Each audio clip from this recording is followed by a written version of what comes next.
Hello friends, welcome back to our YouTube channel Arif academy. I am Sadaf Qazi. आज हम Maha T C TET और other state के TET के लिए जो ईवीएस पेपर 1 बनता है उसके इम्पॉर्टेंट क्वेश्चंस देखेंगे, इम्पॉर्टेंट टॉपिक्स भी देखेंगे जिसमें Vedas, religion, Islamic, Christianity, Buddhism, Jainism, तो वो सब भी डिस्कस करेंगे। सेवन सिस्टर्स के बारे में देखेंगे, बहुत इंपॉर्टेंट टॉपिक है सेवन सिस्टर्स। और वोल्केनो के बारे में भी हम इंफॉर्मेशन इसमें आपको देंगे। प्लस आपको इसके साथ नेशनल एम्बलम के बारे में भी इंफॉर्मेशन मिलेंगी जो बहुत इंपॉर्टेंट है एग्जामिनेशन पॉइंट ऑफ व्यू से, क्योंकि हमेशा इस पे क्वेश्चंस बनते हैं नेशनल एम्बलम पे। ठीक है, तो before starting video like and subscribe our channel Arif academy. Question number 1 नहीं है, पहले आपको इन्फॉर्मेशन दे रही हूँ मैं कि वैदिक लिटरेचर किस लैंग्वेज में है, वो संस्कृत लैंग्वेज में है। ओके, वेदास को श्रुति भी कहते हैं, उसका अल्टरनेट नेम भी याद रखेंगे, वेदास इज ऑल्सो कॉल्ड श्रुति। ठीक है, द वैदिक टेक्स्ट इज ऑल्सो कॉल्ड संहिता। जो भी टेक्स्ट वैदिक में संस्कृत में लिखा जाता है उसको संहिता भी कहते हैं। इंपॉर्टेंट है ये सारी इन्फॉर्मेशन, क्योंकि वैदिक लिटरेचर जो है वो हिस्ट्री का पॉइंट ऑफ व्यू से बहुत इंपॉर्टेंट टॉपिक है। ठीक है, वेदा डिराइव फ्रॉम विद, तो ये वेदा कहाँ से डिराइव हुआ है? विद से डिराइव हुआ है। उसका मीनिंग होता है नॉलेज, टू नो, यानी इन्फॉर्मेशन और उसको जानना, है ना। टू नो मीन्स विद। जैनिज्म जो है उसके 24 तीर्थंकर है। अब ये तीर्थंकर कौन होते हैं? Person who reveals religious knowledge, जिनके पास रिलीजियस नॉलेज है, जो उसको रिवील करते हैं, उनको तीर्थंकर कहते हैं जैनिज्म में। और कितने हैं टोटल? 24 तीर्थंकर है। उसमें से नंबर 1 जो है वो थे ऋषभ, और 24 नंबर के जो तीर्थंकर थे वो है वर्धमान महावीर। तो हमेशा क्वेश्चन इस पे बन सकते हैं कि 24 तीर्थंकर कौन है जैनिज्म के, तो वो थे वर्धमान महावीर। ओके, ये जैनिज्म वर्ड निकल के आया है जीना से, जिसका मतलब होता है कॉन्क्वेरर। ओके, नेक्स्ट है इनके 5 ग्रेट वोज है, यानी 5 ग्रेट वोज के पर बेस है ये जैनिज्म। पंचा महावर्तास भी कहते हैं जिसको। ठीक है, पंचा महावर्तास भी कहते हैं। क्या है ये? अहिंसा, नॉन वायलेंस, सत्य, ट्रुथ, असत्य, नॉन स्टीलिंग, एंड 4th है अपारिग्रह, नॉन अटैचमेंट, यानी अटैचमेंट नहीं होना चाहिए वर्ल्डली लाइफ से। 5th है ब्रह्मचार्य, चेस्टिटी। ठीक है, ब्रह्मचार्य जो बन जाते हैं सारे वर्ल्डली लाइफ को छोड़ के। तो ये इनके 5 इंपॉर्टेंट वोज है, 5 ग्रेट वोज ऑफ जैनिज्म। तो आपको ये भी याद रखना जरूरी है। 24 तीर्थंकर है, ये भी आपको याद रखना जरूरी है। नंबर 24 जो लास्ट है उनका नाम है वर्धमान महावीर, ये भी इंपॉर्टेंट है। ओके, और तीर्थंकर का मतलब होता है person who reveals religious knowledge. ठीक है, वैदिक लिटरेचर में विद का मतलब होता है नॉलेज, टू नो। ठीक है, और ये जो है वेदास, उनको अल्टरनेट नेम श्रुति भी है। तो इम्पॉर्टेंट इन्फॉर्मेशन है, शॉर्ट में है बिल्कुल, लेकिन इम्पॉर्टेंट। नाउ जैनिज्म के ट्राय रत्न भी होते हैं जिसको 3 ज्वेल्स भी कहते हैं। ठीक है, कौन कौन से हैं? सम्यक दर्शन, सम्यक जन, सम्यक चरित्रा। तो सम्यक दर्शन को राइट फेथ कहते हैं इंग्लिश में। ठीक है, सम्यक जन को राइट नॉलेज कहते हैं कि सही नॉलेज मिलना चाहिए। सम्यक चरित्र मीन्स राइट कंडक्ट, है ना, गुड कंडक्ट होना चाहिए। अब सम्यक का मतलब क्या होता है ये भी इंपॉर्टेंट है, बैलेंस्ड। ठीक है, balanced faith, balanced knowledge, balance conduct. Okay, next है गौतम बुद्धा, बुद्धिज्म जिन्होंने लाए थे। गौतम बुद्धा कहाँ बॉर्न हुए थे? तो लुम्बिनी, नेपाल। तो इनका प्लेस ऑफ बर्थ भी बहुत इंपॉर्टेंट है, हमेशा क्वेश्चन पूछ लिया जाता है कि कहाँ उनका बर्थ हुआ था, तो लुम्बिनी, नेपाल में। ठीक है, फर्स्ट उनको जो एनलाइटमेंट मिला था वो कहाँ मिला था? एनलाइटमेंट और द हाईएस्ट नॉलेज, बोधि, बोधि उनको मिला था। किसको? गौतम बुद्ध को, जिसका मतलब होता है एनलाइटमेंट और द हाईएस्ट नॉलेज उनको मिला था। कहाँ मिला था? बोधि ट्री के नीचे। बौद्ध वृक्ष भी कहते हैं, जो पीपल ट्री होता है उसको बोधि ट्री और बौद्ध वृक्ष भी कहते हैं, क्योंकि इसके नीचे ही बैठ के उनको एनलाइटमेंट मिला था। ठीक है, यूरवेला में है ये, बोध गाया भी कहते हैं उसको। तो इम्पॉर्टेंट है ये सारी इन्फॉर्मेशन, इस पे छोटे छोटे क्वेश्चन हमेशा ईवीएस में बन जाते हैं। ठीक है, इन्होंने 4 नोबल ट्रुथ बताए हैं। किसने? गौतम बुद्ध ने। कौन से 4 नोबल ट्रुथ बताए हैं? दुखा यानी सफरिंग्स, द कॉज ऑफ दुखा, सफरिंग का कॉज क्या है, दुख निवारण, कॉज को कैसे, सफरिंग को कैसे उसका सोल्यूशन ढूंढना है, और प्रतिपाद। ठीक है, तो ये इंपॉर्टेंट है 4 नोबल ट्रुथ गौतम बुद्ध के। दुख कॉज ऑफ दुखा, दुखा निवारण, एंड फोर्थ प्रतिपाद। इंपॉर्टेंट है, याद रखें। 8 फोल्ड पाथ पे भी हमेशा क्वेश्चन पूछता है कि कितने पाथ उन्होंने बताए हैं, तो 8 फोल्ड पाथ बताए हैं, जिसको शॉर्ट में हमने लिखा है यहाँ, right view, right resolve, right speech, right conduct, right livelihood, right effort, right mindfulness, right concentration. ठीक है, ये उनके 8 फोल्ड पाथ है गौतम बुद्धा के। और उनके 5 रूल्स भी थे, पंचशील कहते हैं जिसको, तो वो थे stay away from killing animals, stay away from stealing, stay away from unethical conduct, stay away from telling lies, stay away from intoxicants. तो ये उनके 5 रूल्स थे और 8 फोल्ड पार्ट थे और 4 नोबल ट्रुथ, इसके ऊपर पूरा बुद्धिज्म बेस है। नेक्स्ट है रिलीजन आ जाता है इस्लाम। इस्लाम जो है मोनोथेसिटिक रिलीजन है, जो मानता है कि सिर्फ एक ही गॉड है, एक ही खुदा है। ओके, इस्लाम का मतलब होता है पीस, शांति। ओके, नेक्स्ट है हमारा पारसियों का जो रिलीजन होता है उसको कहते हैं ज़ोराएस्ट्रियनिज्म। ज़ोराएस्ट्रियनिज्म को पारसीज का है, ये पारसी लोगों का। उनके जो फाउंडर ऑफ रिलीजन, जो जिन्होंने उनका रिलीजन को फाउंड किया है, वो थे ज़राथुस्ट्रा और ज़ोरोएस्टर। तो ये आप नाम याद रखेंगे, ये फाउंडर थे उनके रिलीजन के। और उनके गॉड का नाम क्या है? आहुर मजदा। तो ये इंपॉर्टेंट है रिलीजन में। प्लेस ऑफ वर्शिप क्या है उनकी? अग्यारीज। ठीक है, प्लेस ऑफ वर्शिप क्या होती है पारसियों की? अग्यारीज। जुडाइज्म भी एक हमारा रिलीजन है, जिसका प्रेयर हाउस जो है वो सिनेगॉग है। इस पे भी क्वेश्चन बन सकता है कि जुडाइज्म के प्रेयर हाउस को क्या कहते हैं, तो सिनेगॉग। इंपॉर्टेंट है। क्रिश्चियनिटी भी होता है एक रिलीजन। नेक्स्ट है हमारा वेद के बारे में। ठीक है, हमने वेद के बारे में उसकी मीनिंग देखे, वेद का मीनिंग देखे। अब हम देखेंगे कितने वेद है। 4 इंपॉर्टेंट वेद है, ऋग्वेद, यजुर्वेद, सामवेद, ठीक है, और अथर्ववेद। 4 इंपॉर्टेंट वेद्स होती है। देखिए यहाँ पे लिखा हुआ है कितने हैं, 4 वेदास होते हैं। तो इसके बारे में एडिशनल इन्फॉर्मेशन भी है। ऋग्वेद के से हमको क्या मिलता है? ऋचा। ऋग्वेद किससे मिलके बनी हुई है? ऋचा से। ऋचा मीन्स वर्सेस, छोटी छोटी वर्सेस से मिलके बनी है। कंपोज टू प्रेज डाइटी, ठीक है, जो गॉड को प्रेज करती है। ओके, तो वो होती है ऋचा। किसमें होती है ऋचा? ऋग्वेद में। तो री, आर आई और आर आई से आप याद रखेंगे, ऋग्वेद में हमेशा ऋचा होती है। ऋचा का मतलब होता है वर्स, जो किसकी प्रेस करती है? डाइटी की, हमारे गॉड की। और बहुत सारी ऋचास मिलके क्या बनता है? सुक्ता। ये भी इंपॉर्टेंट है। Many ऋचास combining call सुक्ता।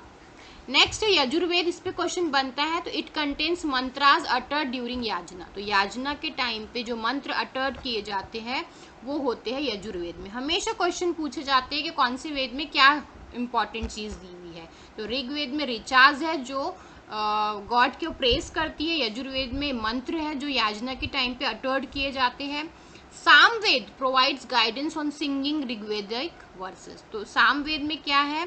सिंगिंग कैसे करना है, जो ये वर्सेस है ऋग्वेद में दी हुई, उसको कैसे गाना है, कैसे उसको म्यूजिकल साउंड देना है, वो बताती है।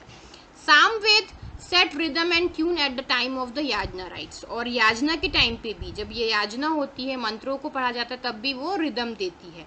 इन ऋचा को पढ़ने के लिए भी सिंगिंग बताएंगी वो किस टाइप से करना है, और रिदम देंगी याजना के मंत्रों को। तो सामवेद जो है फाउंडेशन ऑफ इंडियन म्यूजिक है। ये भी इम्पॉर्टेंट है कि हमारे इंडियन म्यूजिक का फंक्शन कहाँ से स्टार्ट हुआ, तो वो हुआ सामवेद से। ठीक है, क्योंकि यहीं से रिदम, ट्यून्स वगैरह स्टार्ट हुआ।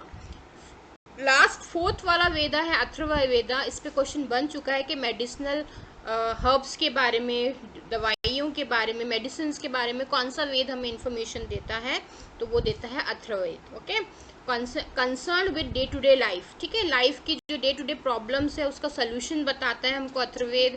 Information about medicinal herbs, solution to adversities and diseases. ठीक है, इंपॉर्टेंट है अथर्ववेद के बारे में भी। और टोटल कितने वेदास होते हैं, तो 4 वेदा होते हैं। नेक्स्ट है 9 7 सिस्टर्स के बारे में पढ़ेंगे हम। कौन कौन सी है 7 सिस्टर्स? अरुणाचल प्रदेश, आसाम, मेघालय, मणिपुर, मिजोरम, नागालैंड एंड त्रिपुरा। ये 7 सिस्टर्स है, इन पे हमेशा क्वेश्चंस बनते हैं। सबसे पहला है हमारा Arunachal Pradesh. The land of the dawn light sun means सबसे पहले जो सूरज निकलता है वो कहाँ निकलता है? अरुणाचल प्रदेश में। तो ये 7 सिस्टर का सबसे पहली सिस्टर है अरुणाचल प्रदेश। ठीक है, नेक्स्ट है आसाम। आसाम का नेशनल पार्क बहुत ही फेमस है, काजीरंगा। किसके लिए फेमस है? वन हॉर्न राइनोसोरस के लिए, ठीक है, तो इम्पॉर्टेंट है ये भी। और एक और नेशनल पार्क है मनस national park and Kaziranga national park, दोनों भी नेशनल पार्क आसाम के बहुत ही फेमस है। प्लस यहाँ की टी भी बहुत फेमस है। आसाम सिल्क फैब्रिक्स पे हमेशा क्वेश्चन पूछे जाते हैं कि यहाँ पे कौन से सिल्क फैब्रिक्स होते हैं, तो इरी, मूगा एंड पट, ये तीनों भी नाम इम्पॉर्टेंट है। आसाम के फेस्टिवल ये भी बहुत इम्पॉर्टेंट है, बिहू है, ठीक है, आसाम का ये फेस्टिवल है। मेघालय थर्ड सिस्टर है 7 सिस्टर्स में की, मेघालय जो है अबॉर्ड ऑफ क्लाउड्स। मेघालय की कैपिटल सिटी क्या है? तो शिलोंग, ये भी बहुत इंपॉर्टेंट है। मेघालय में लैंग्वेज कौन सी बोली जाती है? तो इंग्लिश, पनार, गैरो एंड खासी, ये लैंग्वेजेस भी आप याद रखोगे। झूम फार्म कल्टीवेशन और शिफ्टिंग कल्टीवेशन किया जाता है मेघालय में, तो ये भी इंपॉर्टेंट है। झूम और शिफ्टिंग कल्टीवेशन कहाँ किया जाता है? तो मेघालय में। चेरापूंजी जो कि कहाँ पे है? Wettest place on the earth, सबसे गीली जगह जो है अर्थ की, वो भी मेघालय में है, सबसे ज्यादा बारिश भी होती है यहाँ पे। लॉन्गेस्ट केव क्रेम लियादप्रा, ये भी मेघालय में है। डीपेस्ट केव जो है सिनरंग पैमियांग, ये भी जो है मेघालय में ही है। तो ये नाम सारे इंपॉर्टेंट है, मेघालय से रिलेटेड है। वेटेस्ट प्लेस कहाँ है, लॉन्गेस्ट केव कहाँ है, डीपेस्ट केव कहाँ है, तो ये सब है मेघालय में, ठीक है। मेघालय का फेस्टिवल जो विंटर में सेलिब्रेट करते हैं वहाँ के लोग, वो है वंगाला, ये भी इम्पॉर्टेंट है। स्कैड ग्रूव्स कहाँ दिखने को मिलते हैं? Groves means group of trees, बहुत सारे बड़े बड़े ट्रीज का ग्रुप हमको कहाँ देखने को मिलता है? तो मेघालय में, ठीक है, वहाँ फॉरेस्ट बहुत ही ज्यादा घने हैं। ना ज्वेल लैंड किसको कहते हैं? ज्वेल लैंड है हमारी फोर्थ सिस्टर मणिपुर, ठीक है, मणिपुर को फोर्थ सिस्टर कहते हैं, जो है jewel land of India. Manipur का कैपिटल क्या है? इम्फाल, ये भी इम्पोर्टेंट है। कीबुल लमजाओ नेशनल पार्क जो है मणिपुर का है, ये भी बहुत फेमस है, नेशनल फ्लोटिंग नेशनल पार्क है क्योंकि फ्लोट हो रहा है ये पानी पर। तो केबुल लमजाओ नेशनल पार्क के नाम बहुत इंपॉर्टेंट है, याद रखेंगे। कहाँ है? मणिपुर में। लोकटक लेक भी हमारी जो है बहुत फेमस है, मणिपुर में ही है। मणिपुरी मैरिटल आर्ट्स जो है थांगता सरित सारक, ये भी इम्पोर्टेंट है। Land of the hill people कुकिक्स मिजोरम, ये फिफ्थ सिस्टर है, क्या कौन सा नाम से फेमस है? Land of the hill people, ठीक है, और वो क्या कहलाते हैं? कुकिक्स, जो मिजोरम में है। कैपिटल ऑफ मिजोरम ऐजवाल है, ये भी इम्पोर्टेंट है कि कैपिटल क्या है मिजोरम का? तो ऐजवाल। पलक लेक पाई जाती है मिजोरम में, ठीक है। नागालैंड जो है कैपिटल है कोहिमा, ठीक है, नागालैंड का कैपिटल क्या है? कोहिमा, जो हमारी 6 सिस्टर है नागालैंड, ठीक है, जिसका कैपिटल है कोहिमा, ये भी इम्पोर्टेंट है। Falcon capital of the world है नागालैंड, तो ये इसका अल्टरनेट नेम है कि Falcon capital of the world कौन है? तो Nagaland. The great Indian hornbill कहाँ पाया जाता है? नागालैंड में पाया जाता है। कैपिटल ऑफ त्रिपुरा, जो ये लास्ट 7 सिस्टर में की लास्ट सिस्टर है त्रिपुरा, वो है अगरतला, ठीक है, कैपिटल क्या है त्रिपुरा का? Agartala. Land of rising sun भी कहते हैं अरुणाचल प्रदेश को, ठीक है, अरुणाचल प्रदेश की जो फेमस डिश है वो मोमोज है। और बुद्धिस्ट मोनेस्ट्री त्वांग जो है वो भी अरुणाचल प्रदेश में है। नामदफा टाइगर प्रोजेक्ट भी अरुणाचल प्रदेश में है, जो फर्स्ट सिस्टर है ये। नानज नेशनल पार्क जो है वो सोलापुर में है, ये भी इम्पॉर्टेंट है। अब हमारा यहाँ पे 7 सिस्टर का टॉपिक फिनिश होता है। ये जो क्वेश्चन है नानज नेशनल पार्क से रिलेटेड है, कहाँ पाया जाता है? तो सोलापुर में है ना। वोल्केनो से रिलेटेड इन्फॉर्मेशन आपको मिल जाएंगी यहाँ के। कराकाटोआ जो है एक्टिव वोल्केनो है, बहुत बड़ा, जिससे बहुत बड़ा एक्टिव वोल्केनो जब हुआ था 1883 अगस्त में, इंडोनेशिया में पाया जाता है ये, ओके, इंडोनेशिया में। और इसका साउंड कितना 3500 किलोमीटर अवे इन ऑस्ट्रेलिया में सुनाई दिया गया था जब ये कराकाटोआ एक्टिव वोल्केनो बर्स्ट हुआ था, तब 1883 अगस्त में। ये भी याद रखेंगे, डेट और टाइम, मंथ और year.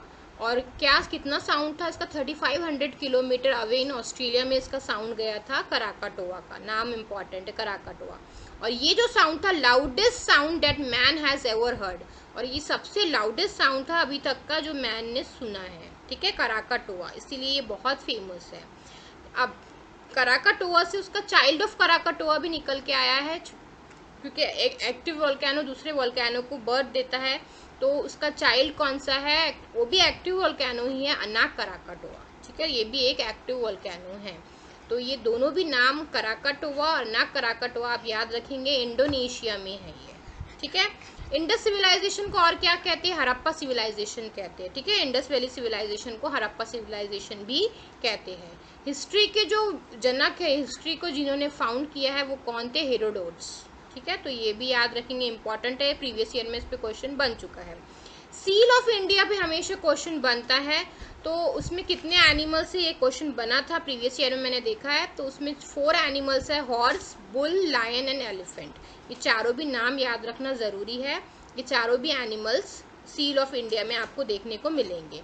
Ashoka pillar at Sarnath. ठीक है, ये अशोका पिलर कहाँ है, सारनाथ में है। सारनाथ में ही गौतम बुद्ध ने अपनी पहली स्पीच दी थी, ये भी इंपॉर्टेंट है, याद रखेंगे। अ केव एट बारबर, जो केव है बाबर की, जो अशोका के पीरियड में बनाई गई थी, ये बिहार में है। ये भी नाम याद रखेंगे कि अ केव एट बारबर कहाँ है, जो अशोका पीरियड में देखी गई है, तो वो है बिहार में। Okay, Ashoka pillar at Sarnath, इसमें कितने लायंस होते हैं, ये जो एम्बलम है, जो सील है इंडिया की, उसमें कितने लायंस होते हैं, 4 लायंस होते हैं, ये भी याद रखना जरूरी है। देखिए यहाँ पे पिक्चर बना हुआ है, आपको हॉर्स दिख रहा है, बुल दिख रहा है, एक साइड में एलिफेंट और लायन भी है, 4 लायंस है, ये अशोका चक्र है। तो ये जो नीचे लिखा हुआ है हमारा स्लोगन, सत्यमेव जयते, तो ये भी इम्पोर्टेंट है, इस पे क्वेश्चंस बन जाते हैं। Like and subscribe our channel Arif academy.